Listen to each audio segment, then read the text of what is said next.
İslamda idrak vasitələri. Birinci bəhs. İslama görə dünya və din həqiqətləri üç vasitə ilə dərk edilir və onların hər biri öz yerində önəmlidir. Bu vasitələr aşağıdakılardan ibarətdir. Hiss və ya empirik idrak. Burada görmə və eşitmə daha böyük önəm kəsb edir. Əql müəyyən hüdudlarda xüsusi qayda-qanunlar əsasında həqiqəti kəşf etməyə qadirdir. Vəhm bu, ucaməqamlı və seçilmiş insanların qeyb aləmi ilə əlaqə vasitəsidir. Birinci, bütün insanlar həm kainatı tanımada, həm də dini həqiqətləri dərk etmədə onlardan bəhrələnə bilərlər. Lakin üçüncü vasitə yalnız Allahın xüsusi lütfünü qazanmış insanlara xasdır və onların bariz nümunəsi Allahın peyğəmbərləridir. Hiss vasitəsilə yalnız maddi aləmi dərk etmək olar. Əql və şuur vasitəsilə də yalnız əqlin hüdudları daxilində olan anlayışları dərk edə bilərik. Vəhyin hüdudları isə olduqca genişdir və onun vasitəsilə dini əqidə və göstərişlər də daxil olmaqla bir çox həqiqətlər dərk edilir.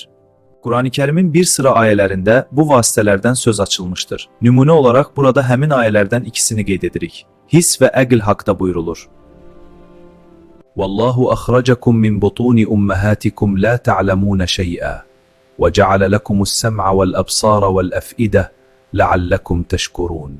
Allah sizi analarınızın bətnlərindən heç bir şey bilmədiyiniz halda çıxartdı. Sonra sizə qulaq, göz və qəlb verdi ki, bəlkə şükr edəsiniz. Ayədə qəlb sözü qulaq və gözlə yanaşı işlədildiyi üçün əql şuur mənasını ifadə edir. Ayənin sonunda bəlkə şükr edəsiniz deyə buyurulur və bu, həmin vasitələrin eşitmə, görmə və düşünmə hər birindən istifadə edilməsinin lüzumunu bizə çatdırır. Çünki şükrün mənası verilən hər bir nemətin öz yerində istifadə edilməsidir. Vəhiylə bağlı isə buyurulur.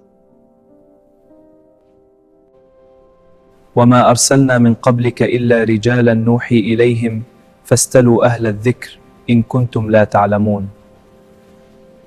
Ya Məhəmməd, biz səndən əvvəl də özlərinə vəhy etdiyimiz ancaq kişi peyğəmbərlər göndərmişdik.